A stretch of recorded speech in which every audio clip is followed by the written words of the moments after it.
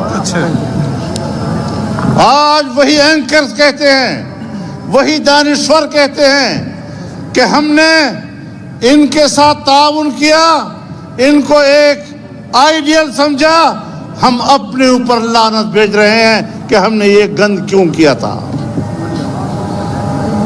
میرے دوستو، ڈیرہ اسماعیل خان کی تاریخ سنجیدہ سیاست کی ہے۔ ڈیرہ اسماعیل خان نے مفتی محمود کو پیدا کیا اور دنیا کو اپنا شناخت کروایا، ماشاءاللہ، سنجیدہ سیاست دنیا کو بتائی۔ آج ہمارے سامنے ان لوگوں کو لایا گیا ہے کہ جن کا نام لینا بھی اپنی زبان پر ہم اپنی توہین سمجھتے ہیں۔ آج میں شہر میں کھڑا ہوں، میری زندگی آپ کے سامنے گزری، میرے والد اور میرے خاندان کی زندگی آپ کے سامنے گزری، اس لیے میری مجبوری ہے کہ میں گلی کوچے کے لچے لفنگوں کی زبان استعمال نہیں کر سکتا، لیکن یہ بتا دینا چاہتا ہوں کہ جس طرح عمران خان نے پاکستان کا بیڑا غرق کیا، اس کی کشتی ڈبوئی، یہاں کے لوگ اور یہاں کے جعلی نمائندے ڈیرے کو ڈبو رہے ہیں۔ انشاءاللہ نہ پاکستان کو ڈوبنے دیں گے، نہ ڈیرہ اسماعیل خان کو ڈوبنے دیں گے۔ قائد جمعیت مولانا فضل الرحمان صاحب، قائد جمعیت مولانا فضل الرحمان صاحب۔ أشهد أن محمدا رسول الله حي على الصلاة حي على الصلاة حي على الصلاة حي على الصلاة الله أكبر الله أكبر لا إله إلا الله لا الہ الا اللہ اللہم صلی اللہ علیہ وسلم۔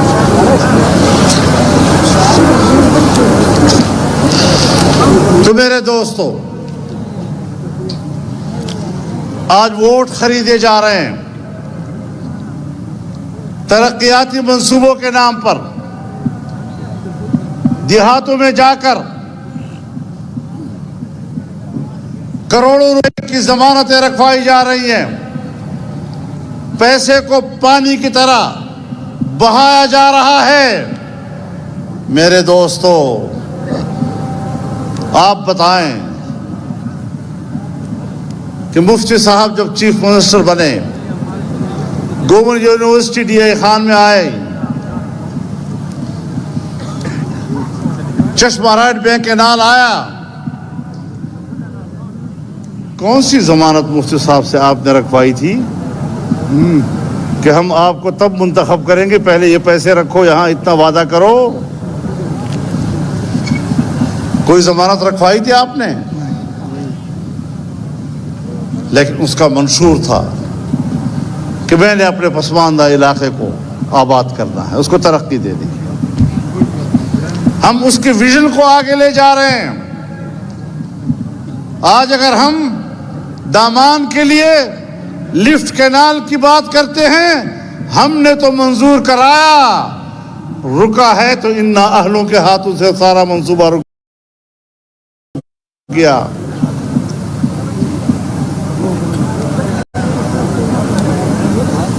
ہم نے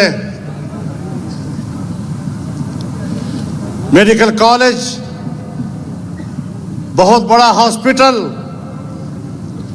گرلز کالج، زرعی یونیورسٹی، تمام کچھ کیے، گوملزام، ٹانکزام، یہ تمام منصوبے جس کی طرف ہم نے پیش رفت کی، کچھ مکمل ہو گئے، کچھ درمیان میں رہ گئے،